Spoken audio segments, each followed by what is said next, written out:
Hello and a very warm welcome back to Dovey Plants. We've actually had a little bit of rain, which is lovely, and one of the core things that I've noticed this year is that even with the lack of rain, all of the perennials seem very happy, and perennials are essential for creating edible landscapes. So I'm here next to this gorgeous rose and I'm just getting like such a scent hit from this rose. But if you're desperate, you can eat the growing tips of roses and the leaves if you cook them.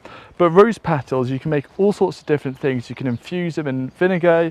I love to make a rose water and then have that with ice, and it's so refreshing to enjoy, to drink actually, over summer. So what I want to show you today is a couple of little projects that we're basically finishing off, where it's looking at one of the syntropic rows that we're doing, and also a couple of little plantings hiding behind the rose. But what we'll do is we'll head over to the orchard first. You can hear a bit of background noise. The farmers next door are busy working. There's a lovely day to do it, not too hot until the sun comes out and it's just like blasting you. And Will behind the camera is like, oh, it's hot, isn't it? And it's so easy to forget the strength of the sun. But the sun has been very useful this year for the perennials. Things are looking lovely. Now this little bush in front of me, this is a chokeberry. We have a few chokeberries. That is more of just an experiment to try out different fruit in this area, see how they're doing. The honeyberries that we've planted, they're starting to fruit. I've already been snacking on a few of those. But the main thing that I want to focus on is this row here. This is our syntropic row.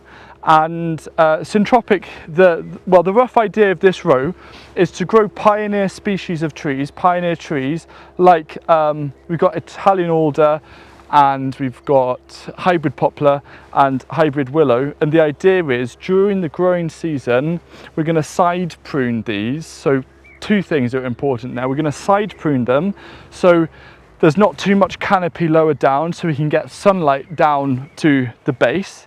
And the act of pruning encourage the plants to grow back stronger. But the idea with syntropic is that these plants will send out signals to the other neighbouring plants, for example this blackcurrant, to also respond and grow back faster. So this is very much a system inspired by two places.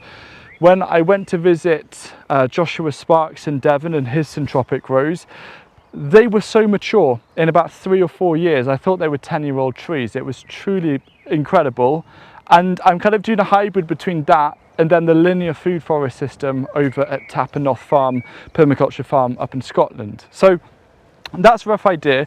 Also with the pruning of these trees, the idea is that that's going to build up biomass as well and just put as much carbon in the ground as possible. So just a bit of a recap for the way that we created this. Basically, we had this orchard here already and we thought, let's just join up the trees with 3 rows. And the idea is this is the first syntropic row that is nearly finished. We're going to add a few more things. We're going to be experimenting with hardy bananas, because in the syntropics they use bananas as like the core biomass plant. Now they aren't hardy enough here. However, hardy bananas, whilst the fruit are inedible, I want to see how well they grow and if they're worth it as a biomass plant. In the same way that here, our biomass plant is comfrey. So I've put comfrey through this row. And so we just put down loads of grass clippings and loads of hay. Now these piles were quite massive, but over time they've broken down. So if you just want to come down a little bit further, they've been breaking down, and like what you have underneath is this. So it is full of moisture. Now what was quite nice, when it was so hot and I was planting some of the other things and so dry, there was so much moisture packed underneath, and this is starting to break down and provide fertility and a slow release of nutrients for the plants around here. So really the only core input here is grass, and then a little bit of well-rotted manure when planting some of these plants. And the idea is to be as hands-off as possible to encourage the plants to be pretty resilient. If they don't make it, then they're not kind of going to be strong enough for the system. So it's a little bit of neglect, a bit of the stun method, so to speak, but with gentle guidance. And then over time this will mature and hopefully turn into quite an exciting system. So the other day I came through, I planted the final kind of batch of different plants, including some perennial brassicas, and we're going to see how well this develops this year. And then based off what I've learnt this year, we'll then move on to the second syntropic row next year to then take on those learning points and adapt, and also use it as a comparison of what a year's growth looks like. And then obviously the year after, we'll then integrate the third row. Some of you might remember this little area here when it was a seating area, and don't worry, it still will become a seating area. I know many of you have fond memories of being around here. It's just going to be a little bit smaller because we did have rosemary here, and we tried doing, well, we thought, let's see if it layers like a hedge, and it did work for a certain amount of time, but a couple of the plants weren't too happy, and it was a bit of a monoculture of just rosemary. So I thought, you know what, stuff it, let's reset, and let's actually try creating a linear food forest. So this isn't a syntropic system, this is more of just a agroforestry system, but in terms of trees, the only proper tree is a small leaf lime that we're growing for the edible leaves.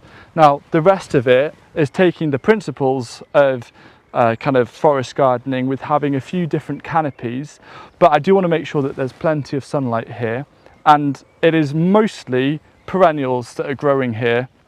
Like some of you will be able to spot that this currant over here, this is a nice black currant that I actually dug up as a seedling for my kitchen garden, which is quite fun. So the only way that we prepped it was weed it, bring in a bit of soil, and then everything that we've planted, I've added some compost from the chicken compost system just underneath in every single hole. And in terms of fertility, that's going to be it. Now you can also see that this has been mulched with grass clippings because it has been so dry. I want to make sure that it's pretty well insulated. There's going to be another layer of grass clippings going on in the next week or two, and then moving forward, that's really going to be, apart from chop and drop of stuff like comfrey and patient stock, that's really going to be the only kind of fertility coming in.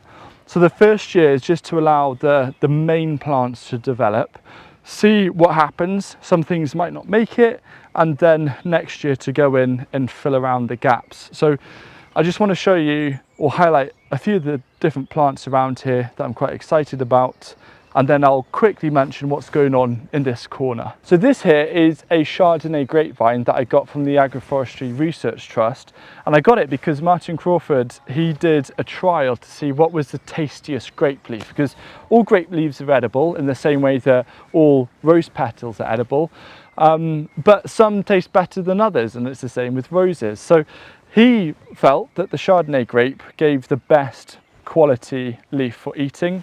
And obviously as this plant grows and the leaves actually end up getting bigger, especially in future years, you could use it to wrap up food and cook it on the bonfire. So my rough plan with the Chardonnay grape is to give it this year to grow, see what happens, and then I'm actually going to train it almost a bit as a standard. I might need to stake it, so it will have a bit of a stem. This will probably be the leader, but you know, it might be having two leaders. That's why I'm going to kind of let this plant grow for a bit and let it decide its natural shape, and then reapproach where I'm coming from. And I'm not actually growing this for fruit, that's the main thing. I'm growing these for leaves. So I'm pretty excited to see how that happens. And right next to this is a sedum that I got from Incredible Vegetables that it's an evergreen. It's used as a vegetable, I believe, in Japan. And it has this kind of beautiful, refreshing, slightly cucumbery crunch. So as a perennial leaf to put into salads, that kind of succulent crunch is pretty amazing. So two really exciting plants just here. Now over this other side, a few things are happening. The garlic cress, beautiful purple flowers, which we've got in the other garden, and I'll overlay with some B-roll. So this is going to create a nice ground cover over here. This is a cardoon that we're going to grow for the blanched stems, and one cardoon can feed a lot of people. So you're actually eating the stems of the leaf rather than the kind of the flower head, which you can eat, like globe artichoke. Wow, the cows are going for it. Basically, the farmer went past and the cows got very excited. This here is a Dorberton's variegated kale that has seen slightly better days, because part of the issue of us having so much dry weather is that it's not very good for the brassicas, which put on a lot of growth, and it's quite tender, and then the aphids sometimes like it. Now, I know that I've never lost a perennial kale that's growing in the ground to aphids. It sometimes has some damage, but they kind of grow through it as long as I keep a close eye. So that's what I'm doing here. I'm totally confident with that. And then this little plant here, this is about to flower, is salad bonnet, which is also an exciting one, a nice like little edible leaf.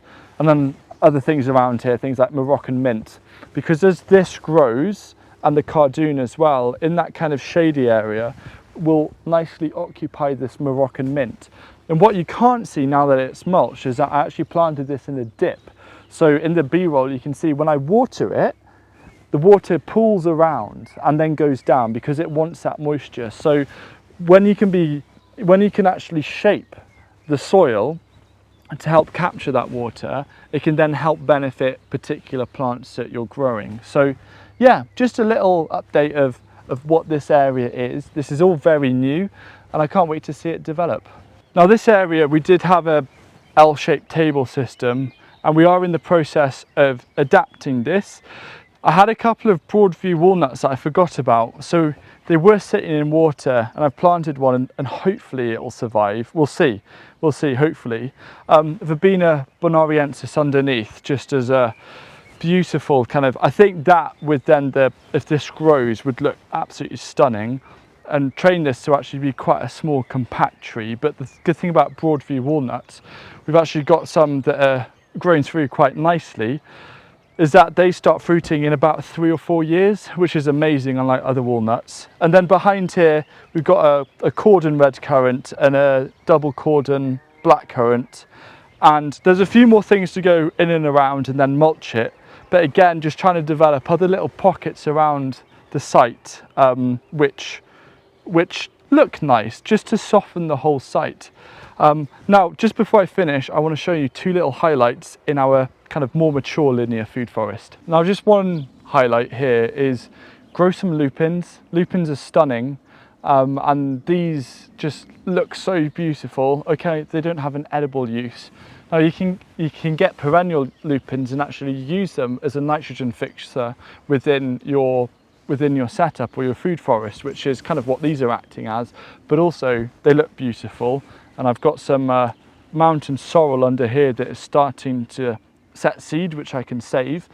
And then this thing here, I need to mind I don't hit my head on the damsons, because there's loads of little damsons that are appearing. There might be too much on this branch, I might have to go through and thin them, but I'm excited about that. And then this giant thing, this is what happens to patient stock. So we're not even into mid-May yet, and this is the height that it's done since kind of March time. Insane growth. It's going to start creating seed. Again, I can save this seed and plant it elsewhere, or I can just chop and drop it. But you can see the stems here are starting to turn red. It's a stunning colour. And so I'm actually going to keep a couple of these in for structure. So hopefully this video, we're kind of experimenting with longer videos of talking through the thoughts behind it, behind these plantings, just to share ideas. So any feedback is gladly welcome. And yeah, look forward to seeing you again soon.